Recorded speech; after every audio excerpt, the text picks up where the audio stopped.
Greetings. Welcome to In Conversation with Trevor, brought to you by Heart and Soul Broadcasting Services. I go beyond the headlines and beyond the sensational. Today I'm in conversation with Senator David Coltart, the mayor of the city of Bulawayo, I must correct that, otherwise people will kill me. The mayor of the city of Bulawayo. If you enjoy this conversation, remember to subscribe, to like, and to share. Let's get down to some business.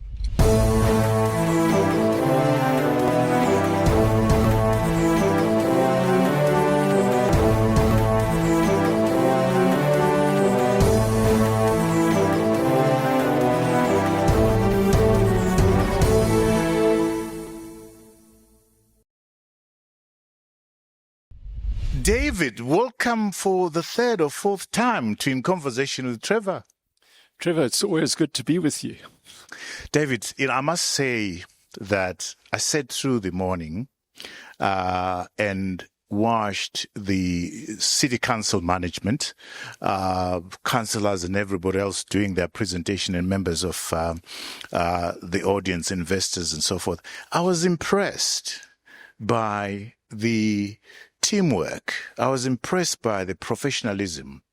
I'm impressed by the image that your team is projecting to investors. Talk to me about this. Well, one of the wonderful things about our city is that for many decades it has been well run. We've always prided ourselves in being the most efficient council, and that goes back even to the 1950s. But it applies to the last few decades as well, although we've had our difficulties as a city. Comparative to many other cities, it is well run. And I often say to the public, coming into this new role as mayor, I've been pleasantly surprised by the professionalism of many of our staff. What we've been trying to do in the last couple of years is build greater cooperation between councillors and management. We've introduced a couple of changes in terms of the way we run things. And I was telling you earlier about one of the monthly meetings that we have, a closed-door meeting where we have the chairs of our committees and the directors of management in a closed meeting, no press, no detailed minutes, and it's an opportunity to thrash things out, to say where the problem areas, how do we deal with them, and everyone has the right to bring matters to the agenda. So we open it up, but we also try to instill teamwork. And I think it's reflected in this conference. This conference was not initiated by me. It was... Before you go there, so we are at Khumbul'ekhaya Investment Conference. Yeah. A fantastic initiative. Talk to me about why this initiative. The message that I'm getting is we are open for business as the city of Bulawayo. I'm a Bulawayo boy, so I could do what I'm doing right now for free because I love the city of Bulawayo. Are you open for business? Absolutely, but not in the general way. We want to be very specific and go beyond mere words to ensure. But let me answer your question. So this came about primarily through our Business Development Committee, chaired by Councillor Mahlangu. I stress, I wasn't the one that initiated this. They did, along with our Business Development Officer, Mr. K. Moyo. And what you see here today is the fruit of their work. And it's an indication that, often the mayor gets all the attention, but I think it's a demonstration that actually at a lower level, we have people who have this city passionately at heart, who have a good level of competence, who are working together. To pull off a conference like this, you have to have that cooperation. And we're seeing the fruit of that today. But this is just the start. We've come to Harare, as I said in my opening remarks. We'd like to take this type of thing to Johannesburg or even further, because we realize that there's a lot of talent in the diaspora. People who love the city, with a passion. They were educated in our schools. They got to where they are now because of what the city gave them. And so we want to tap into that to say, now's your time to come and pay back, invest in our city. Let's take the city to a new level. Fantastic. I want us to go to some heavy lifting. The master plan, which I think has a lot of stuff in there that a lot of people have been talking about. Talk to us about the master plan. I gather it got to be gazetted last year. Talk to us about the master plan. So the master plan is the new master plan. If you look at it from a geographical perspective, you'll see that the boundaries of the city grow dramatically. If you think of where the airport is now, the new master plan takes the boundaries of the city north of where the airport is. So if you imagine in the next 25 years, that entire area, which is now a bush, becoming residential areas and factories and the like, you'll see where we envisage our city going. But of course, it's a lot more than just about geographical area. As we spoke about this morning, we're seeking to reimagine the city. We're not talking about necessarily taking the city back to the 1950s, where it was primarily known for large industrial operations. We would like to make use of AI and new technology. Smart seems to be one of the words in the pay line. Absolutely. But critically, tourism. Tourism is a huge expanding market throughout the world, with air travel and the like. But our city is terribly undermarketed. We have these unique attractions. And we believe that if we can promote other areas, new areas like that, using AI, tourism, that we can greatly expand. Renewable energy? Absolutely. We are looking at solar systems. We are working actively on trying to attract investment for a waste management facility that can convert plastic into energy, can convert plastic into aggregates used in roads and the like. We've got to move ahead. But looking at the program, I get the sense that you've identified problems that you're turning into opportunities, which present themselves as investment opportunities. The problems that you've had with water presents opportunities for investors. The problems that we've had with sanitation presents opportunities for investors. Road rehabilitation, opportunities for investors, and indeed investment itself. Talk to me, for you, as far as you're concerned, which one of these are the key problem areas that you're trying to solve?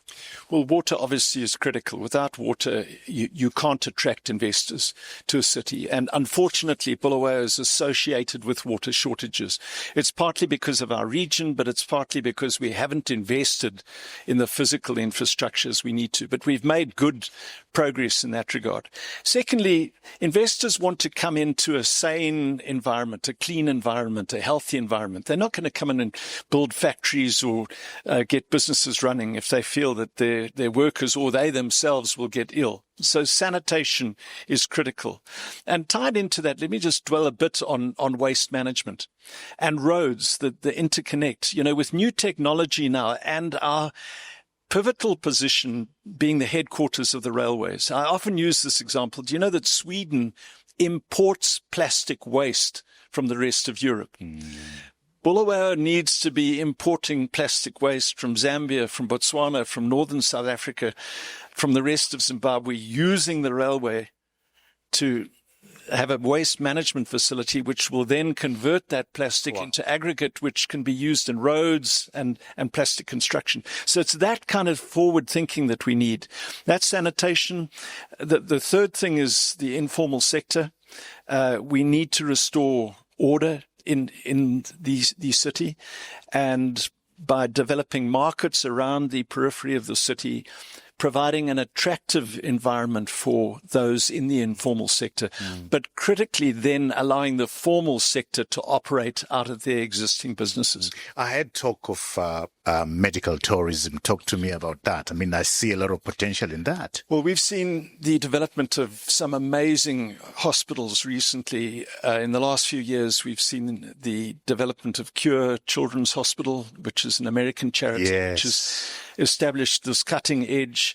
We've seen great expansion in Mater Dei Hospital. It's almost doubled in capacity. And we have other proposals before us at present to build new hospitals. coming into that, and I'm bouncing around a bit. Let's do that. I spoke about the need to increase the number of flights that we have coming into the city. If you think about medical tourism, you think about India. People fly all the way to India to get medical attention. But that's partly, it's not just because of the expertise of their doctors. It is also because of the ease and the cheapness of getting to India. So when we talk about tourism and medical tourism and sports tourism, a key component of that is ensuring that we have much better connectivity, primarily through air. Now, there are a few things that have happened. Increased flights to Johannesburg. Just last week, FastJet announcing increased flights to Victoria Falls. We're hoping to get increased connectivity to Addis, to Nairobi, to Cape Town, to Durban. And one of the things that will facilitate that is the expansion of the runway. When you land at Bulawayo runway, well, in fact, when you take off, you'll see that there's a runway which stops, because the original design of Bulawayo Airport was for it to be much longer than it presently is. We can't take fully laden, wide-bodied aircraft, and that's something that we need to dream about with government if we are going to increase the number of passengers coming to our city. The last time we spoke, David, you were talking about the possibility of glass block Bopoma Dam. It's now a reality. Please share with us the impact of Well, I wish I could say it's an actual reality today, but we are inching closer. Right. Dr. Masuka, the Minister of Water, earlier on this year, superbly agreed that we can now enter into a direct contract between the City Council and the Civil Engineering Consortium. That has been agreed to now, and we are literally, I think, a few weeks away reaching agreement with that consortium regarding the water offtake purchase agreement, which is a key component of them securing the international finance, something like $98 million that we need from Standard Bank in South Africa, the African Development Bank. They are on the site. The consortium is on the site. They are raring to go. That's good news. We've just got to cross these T's, dot the I's, and then that dam construction will commence. That's good news, guys. Don't you agree? There you go. There you go. The other thing, David, that I liked about looking at what you're doing is there is an effort to be creative in resolving some of the problems that you have. For instance, the council, you want to do 100% ownership of a water sanitation project. You also have a different way of looking at sanitation. You're going to be partnering with, rather setting aside and ring fencing money from 10D3 investments, which you're going to be using for rehabilitating roads.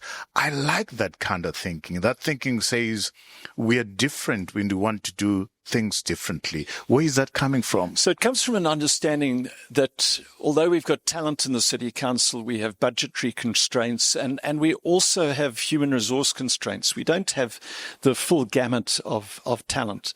And we need these partnerships with private sector. We need partnerships with people who have that expertise. For example, we are in the process now of rehabilitating two of our sewage plants, Hazelby 2 and 3, working very closely with a private property developer that needs to discharge the waste from that new property development through our systems. They've got the expertise to rehabilitate those sewage plants, which we don't have, and we don't have the money at present. We've reached a contract with them.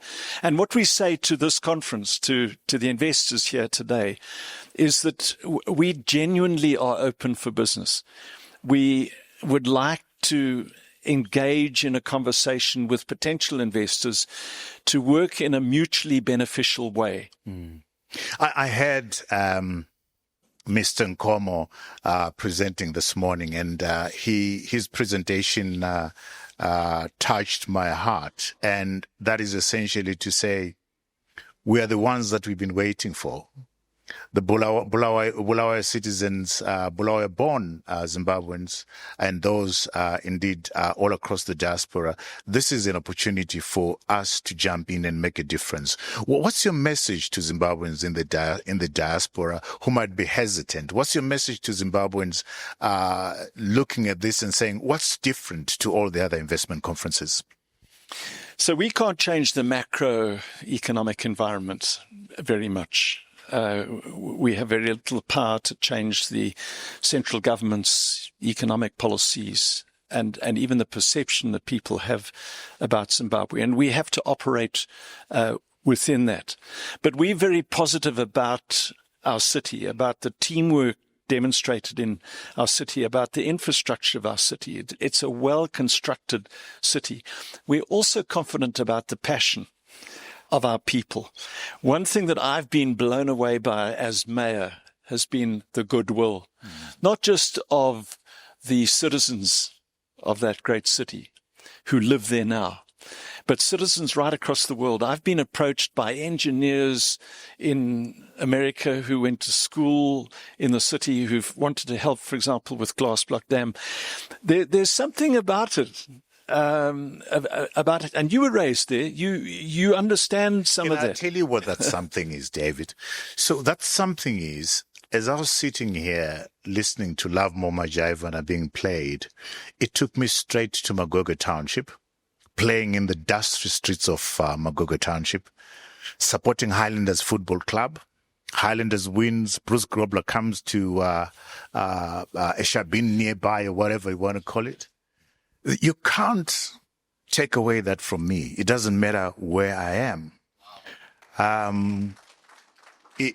I'll always want to come back to that city.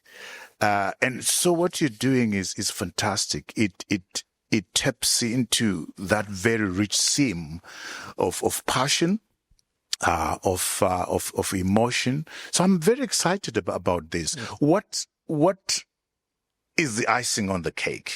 You've pulled my heartstrings. So let me come back to understand what gives it its soul. And, you know, you can build a new city like Dubai out of a desert, and yes, it's got a vibrancy. But unless it's got a lot of depth, it doesn't have soul. And quite frankly, the depth of that city is unique. If you take the Metopus, the largest concentration of rock art going back thousands of years, and the passion that you see in that rock art, that's the foundation.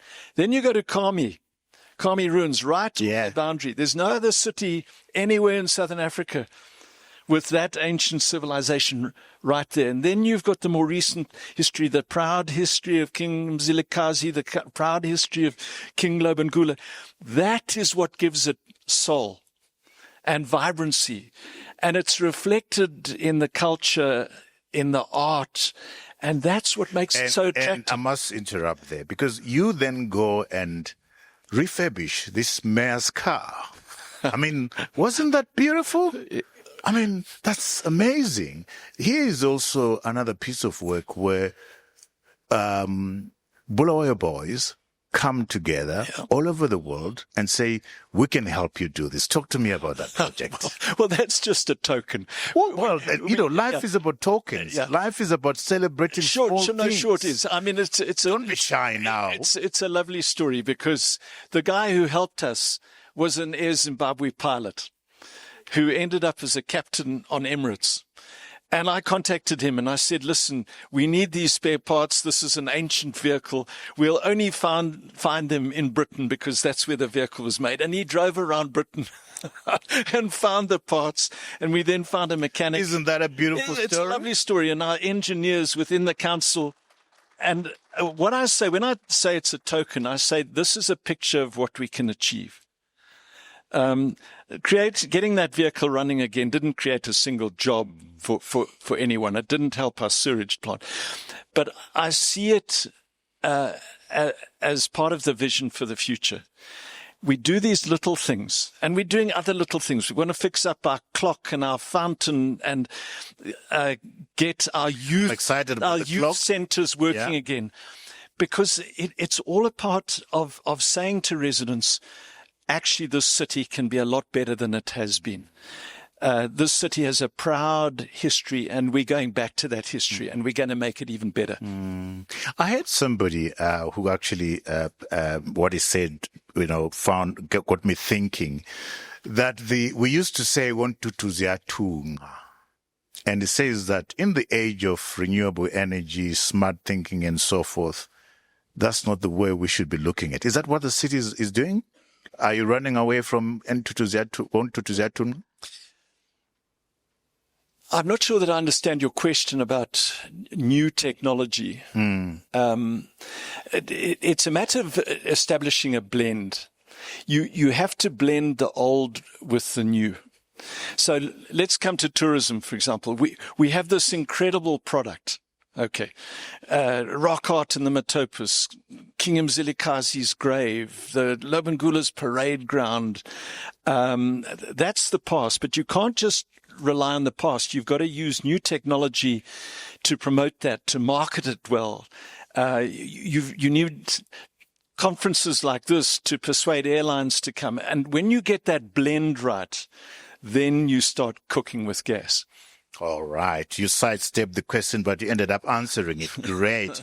The other thing that I'm fascinated about, the way you're going to deal with Richmond landfill site. Do you want to talk to me about that? I like, again, the different kind of thinking. Okay. So, Ngozi Mine is one of our headaches. For those who live downwind of it. I've got colleagues here today who live in Cowdrey Park, and they have to deal with the toxic fumes that emanate from that. It is an absolute nightmare for us. But it's one of those things that if we are visionary, we can see that can utterly turn the city around. I spoke about it earlier. That site is very close to the Victoria Falls railway line. A short railway spur to that site would enable us to import plastic to that site. If we manage to secure investors to come in on a commercial basis to start not just processing the existing site, but importing plastic that we use partly for the generation of energy, but most importantly for the generation of these plastic aggregates, as we've seen in Sweden and Japan and other countries, that can become a hugely profitable business for that investor, for the city, deal with the toxic fumes at the same time. It is win, win, win. And then finally, these aggregates, perhaps we could have a plastic road to Victoria Falls. Oh, wow. It has been done. Wow. That's very interesting, Dave, because I was in Victoria Falls last week, and I was speaking to Mati Nyazema, who owns Mbano Hotel, and she says that the bad state of Victoria Falls Road is affecting tourism. So this point that you're making here is a very important point, David. David, I've already told you what makes me so excited about Bulawayo. And one of the things that I so passionately still relate to is the fact that after school, we would go to a city council run sports club, play around with weights, play some basketball, do some swimming, play cricket and that kind of stuff. Is this going to come back with what you're doing? Is this part of what you want to do, what you're doing? Well, let me not raise expectations in a way that would be unfair and unrealistic. I often say to people, this is a marathon, it's not a sprint. And we need to understand the gravity of the problems facing the city, their breadth and their depth. And this is one example. You've got these youth centers throughout the city. We've got 8 libraries, for example, across the city. The reality at present is that they're not running well. But it has to be part of our vision. We have to restore all of this and expand it and use modern technology to get the internet into those centers. But we're a long way off that. We've got to get these fundamental issues of water, sanitation, the informal sector. working.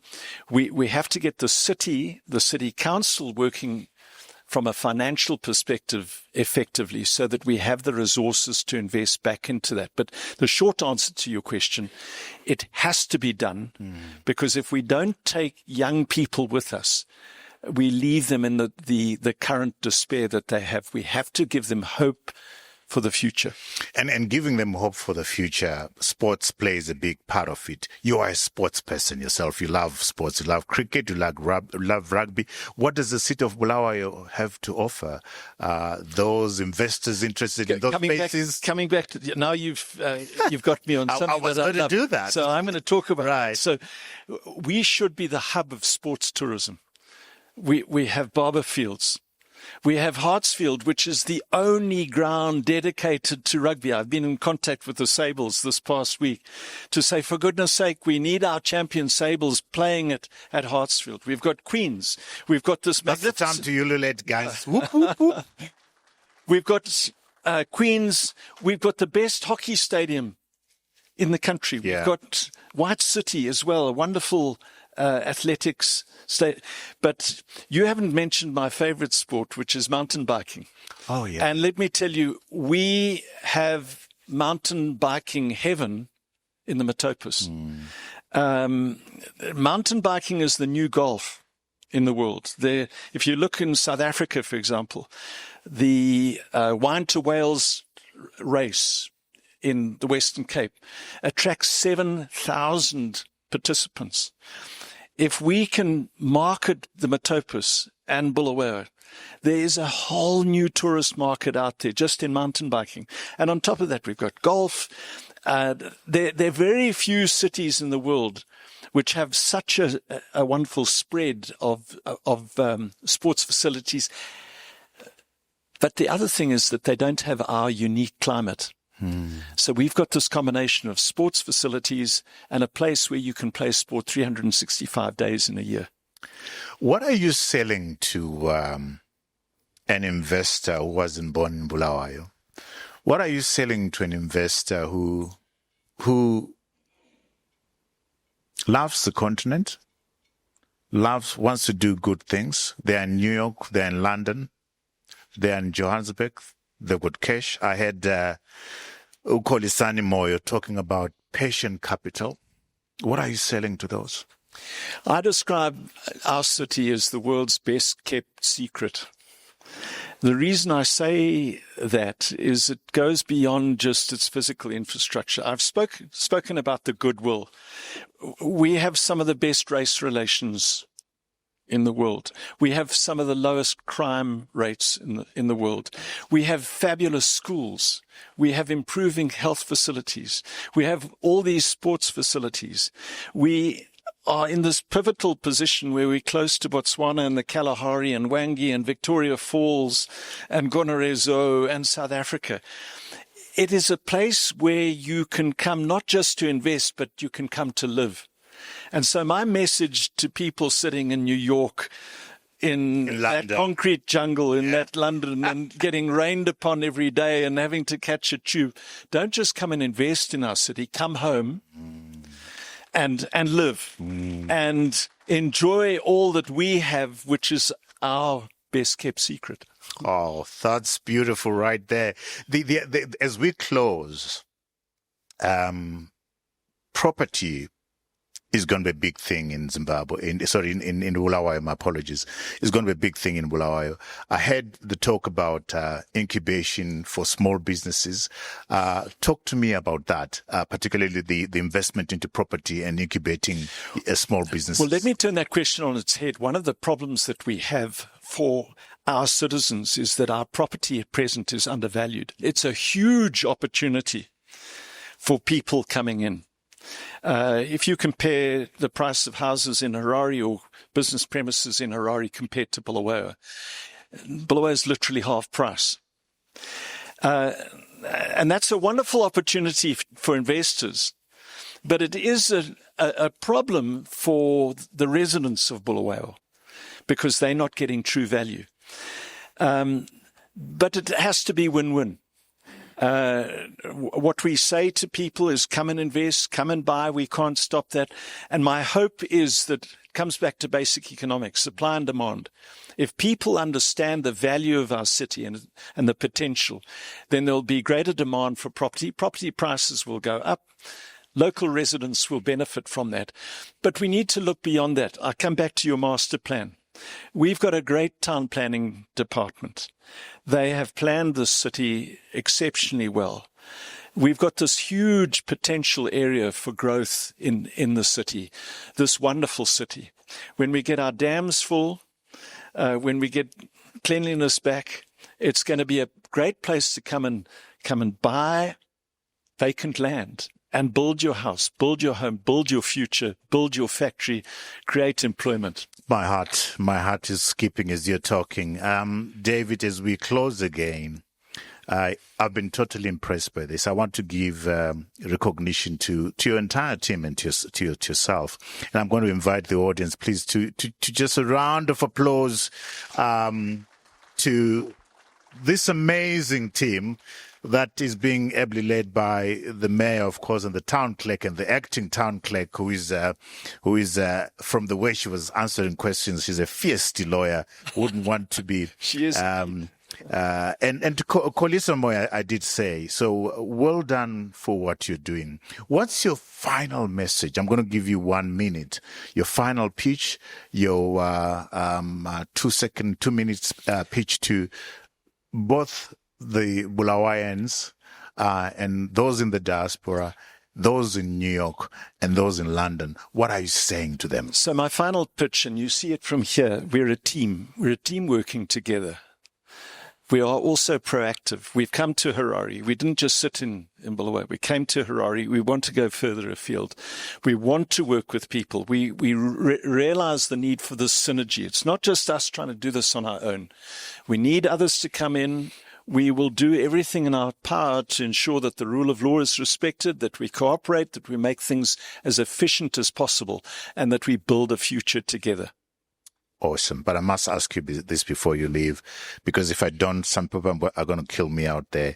Why Harare and not Bulawayo? Why didn't you hold this in Bulawayo and not Harare? Why did you not give the investors the opportunity to go around and sample the city? There are some economic realities out there. The fact of the matter is that most investment capital in the country resides in Harare. There is very little spare capital in our city. That is an economic reality. And the same applies further afield. If we look at Zimbabweans in the diaspora, those who are in Johannesburg, those who are in London and New York, they have a lot more capital than we do at home. What we need, I come back to the issue of synergy. We need those people in Harare who love our city, who've come from it, who are where they are now because of what that city gave them, to come back, work with us, and achieve this vision that we've been speaking about. Wonderful. Thank you, David. I think David Coltart, the mayor of the city of Bulawayo, Senator David Coltart, but I think everybody in this room here need to give themselves a round of applause, because it is you that are going to change Bulawayo. It is you that you've been waiting for to invest in Bulawayo rather than develop Bulawayo. So thank you so much for this initiative, Khumbul'ekhaya Investment Conference, that you might be taking throughout the world. And we wish you all the very best in what you're doing. So at home and here in this conference hall, thank you so much for watching. Remember, In Conversation with Trevor is a weekly show. We're out on YouTube every Monday, 7 a.m. Central African time. And to ensure that you don't miss out on any of these quality conversations, I invite you to subscribe, to like, and share. Until next time, cheers to you all.